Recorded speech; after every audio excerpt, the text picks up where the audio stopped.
100,000 lang ni. Unahan mo ani? Utility van man din. Na flat da. Oh no! So ako sa nailisan no og ligid kay na flat man. Oh my God. So ako sa ibutang reserba.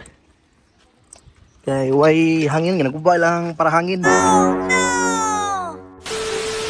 Yo, what's up mga bossing? So karon mag-pull out ako sa ka-unit no. Diri sa Kanduman kini ana siya. Okay, pull out karon. 2025 nga Toyota Vios. Okay, so atay pull out karon. Nakatangin ninyo mga boss kato ni post no.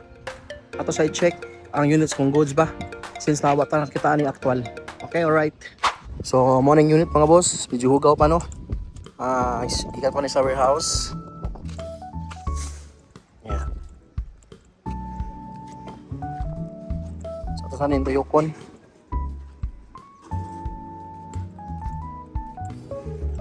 Okay.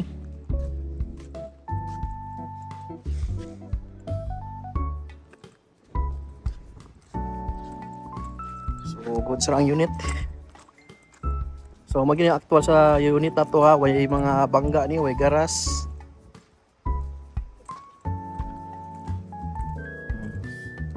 So mamord, so atong wala ni is washinganan lang ni kay medyo hugaw no. Itong washingan. So ako sa nailisan no og ligid kay na flat man. So ako sa ibutang reserba. Kay way hangin ginagubay lang para hangin. So para mapadagan na to ato lang ni Elisa og to sa reserva to ni taod.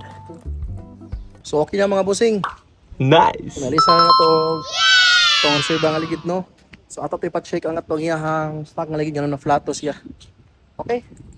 So tangin ninyo mga boss kaya ato ni i-post. Kung makita niyo mga bossing, mamords na ha. May scratches no. Okay. So okay na lang ligid nga reserve ato sa kitaot kay na flat ang kuan.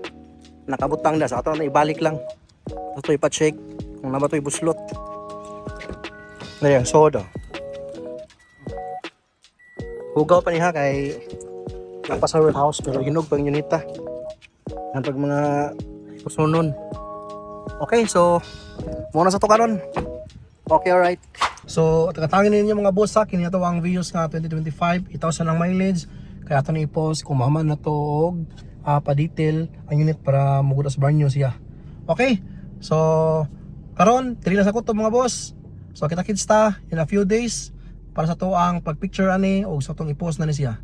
Okay, pero kung interested ka ni karon pa lang daan, atong price ani is only 668,000.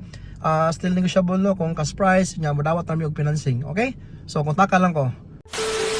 Unya ato tong gipatan-aw ang ligid nganong na flat to siya para mapaayon na to. So pagtan-aw na siya tunok no mo tong na flat siya. So ato na siyang gipabulkit, nya atong gipatawad og balik dire nya ang reserva to sa balik siyang putanganan. So goods na niya ang unit. So tagatangin ninyo mga boss kay pipila ka adlaw ato na ni post.